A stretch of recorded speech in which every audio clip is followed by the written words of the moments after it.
What's going on, guys? I'm back with a brand new animated review for you guys. All right, and it's been a long time. I know it's been a very long time. And I watched a movie called Catwoman Hunted, starring Catwoman, of course, Batwoman, and Minerva. First of all, let's talk about something that's been going on with me and DC animated movies lately. All right. Now, you know, I enjoy movies like Justice League Dark, Apocalypse War. That's a long ass name. It's a long ass name. But very good movie. Matter of fact, I think it's one of the best ones they came out with yet. All right. You can fight me over that. Please do. And also they had ones like Batman Soul of the Dragon. Okay, now I know it has that little Enter the Dragon vibe to it. A little bit. A lot of bit. Alright, but it's a very good movie. Nonetheless, I enjoyed it. I enjoyed that. And then we got movies like Batman Ninja. Yeah, the title is extremely corny. And no matter how I try to hype up that title, it just... they could have did a little better job on the title. But it gets its point across. Alright? The animation is superb. I loved everything about that. Alright? Very much. But unfortunately, there are some movies that I did not see. And I think the reason for that is because I just was... at the time, I was a little occupied. Alright? With other movies that were coming out. Because there was some movies that were coming out that I had to see these movies. Okay? And then those were just in the way, and I kind of ignored those for a minute. The DC animated. But now I'm back. So I won't have to miss movies like Batman The Long Halloween Part 1 and Batman The Long Halloween Part 2. Okay? Which was pretty much Batman going around trying to figure out who the Halloween killer is. Okay, who is this guy that likes to kill on holidays? Period. And they say that it might be somebody that he knows. All right, so I would love to find out that mystery. Okay, another one that I missed was Injustice. All right, and I don't know if this has anything to do with a video game. I never played it before. All right, or anything like that. But I do know they got this from the issue where Joker tricks Superman into killing Lois Lane. All right, so that's so foul. That is so foul, bro. I would just want to see this put into a visual. I would love to see just how mad Superman is going to get and what he's going to do to Joker. All right, so there's some things that I missed out of that little square. But you know what I didn't miss? Catwoman Hunted.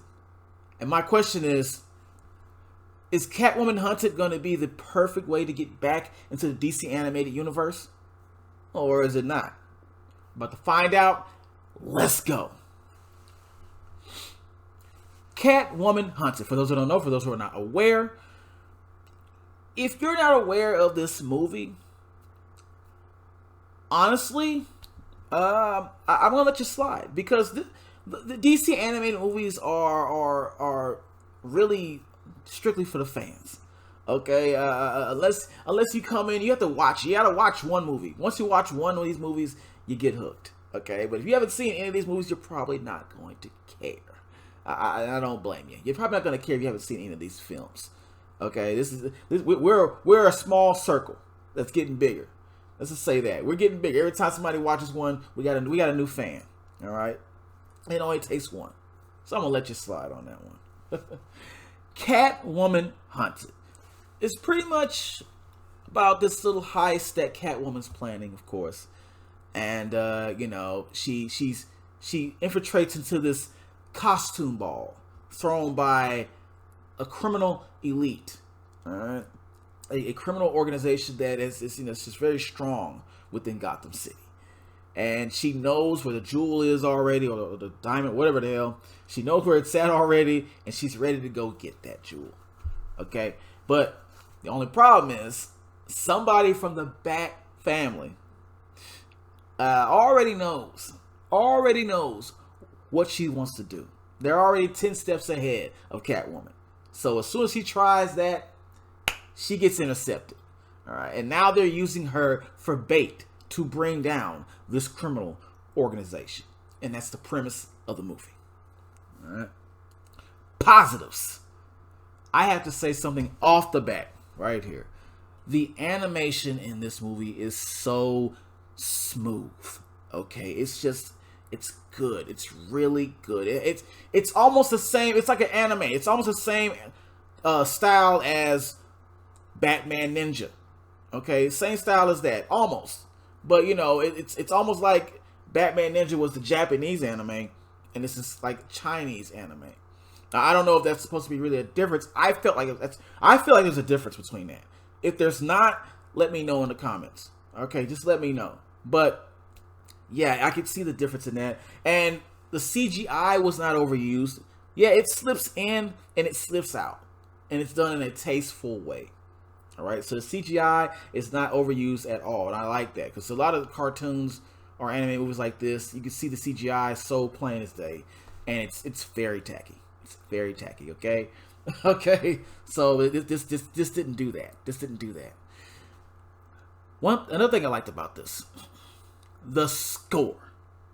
All right, the score of the movie was just so entertaining. All right, it had like a jazz vibe to it, like the scoot-up, do-dap, boot-up. Yeah, it had that beatnik vibe to it, man. I loved that.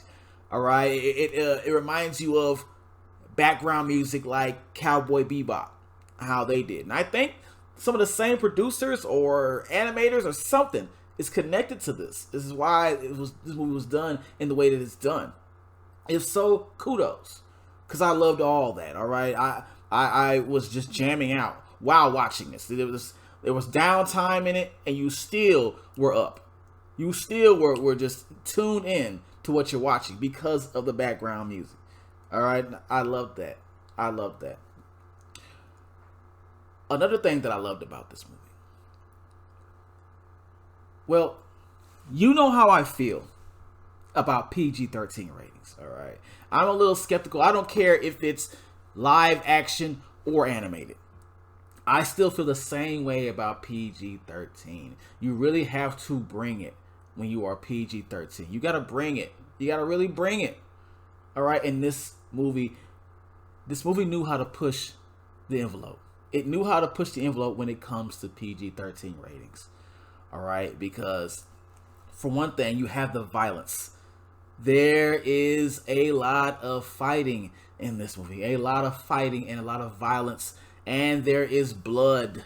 Yes, there is blood in a PG-13 movie, a PG-13 animated movie. Okay, and it's not some crap where that somebody gets cut and you don't see no blood come out. It was air or something. No, they show the blood. They show the blood. I was just like, yes, I'm loving this. I'm loving what I'm watching right now.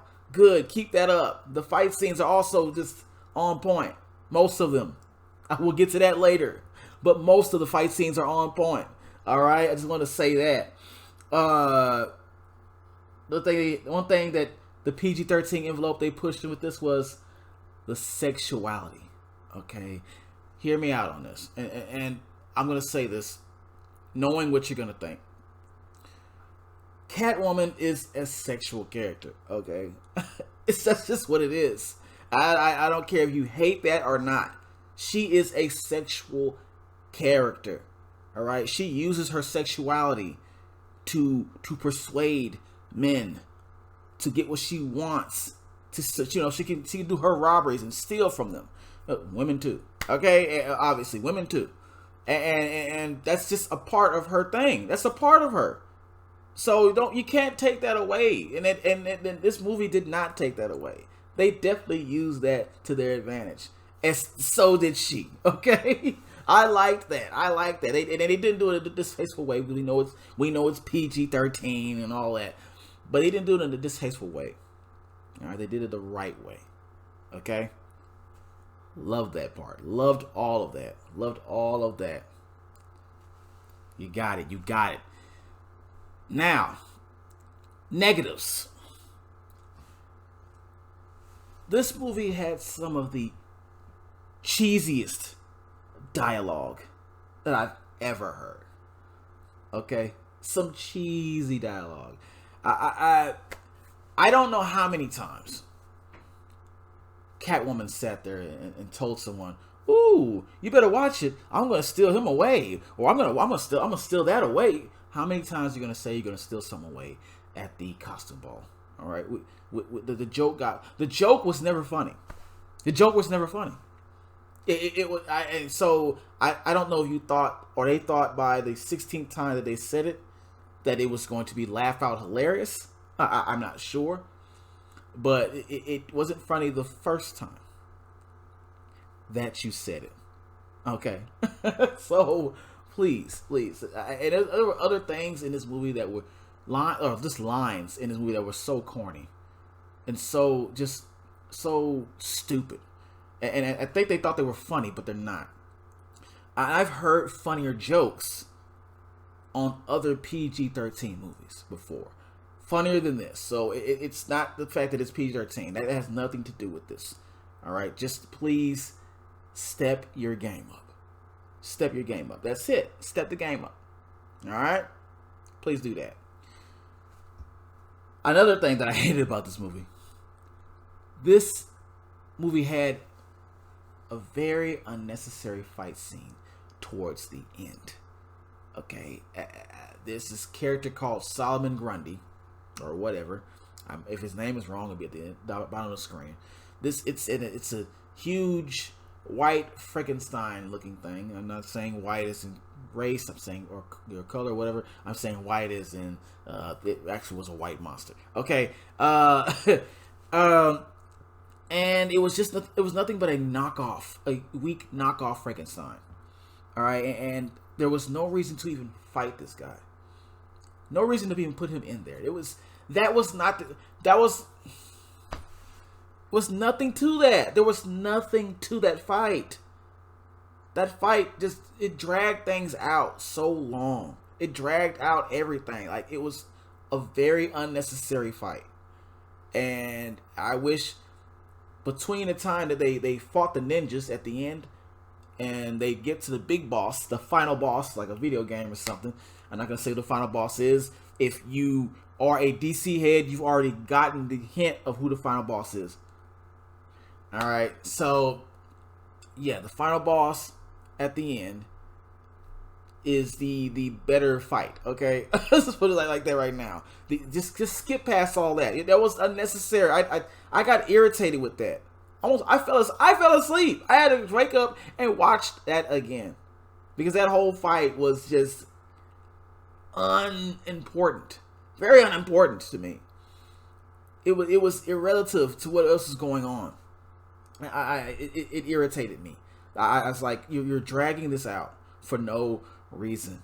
All right, you have a lot of great fight scenes in this movie, granted. All right, but that one scene, you killed me with that. You killed me with that. That was horrible. All right, never do that again. Never ever do that again. All right. My last negative about this movie has a very basic plot to it. All right. You have Catwoman planning a heist. Really? Oh, really? I've never heard her do that. No, that's not surprising. That's not a shocker. That's not a shocker. It's a heist, and she gets infiltrated by the good guys or whatever to do something for them. That's not a fantastic plot. It's not a fantastic plot. It's just really a bunch of fight scenes. You want to throw a bunch of fight scenes in a movie with Catwoman, with her looking good and all that. Okay, that's just pretty much what it sounds like. Like you just needed an excuse to see Catwoman fight by herself, without too much help, without one of the typical Bat family members in there. All right. But besides that, you could have spiced it up with a little something else. Give me something else in this movie too. All right, with the plot, make it a little more complicated. Not too complicated. It's cartoon. It's animated, but complicated a little bit to where when I see something, I'm like, oh my god, I didn't see that coming. There were no twists. There were no twists in this. There was no shockers in this. All right. I have to give this movie an I cool. All right. Yes, an I cool. I think what put it at the I cool is the drag time. The drag time put it at the I cool, but it is still a good movie to watch. All right. I need to press that like button, share the video. If you haven't subscribed, you better subscribe.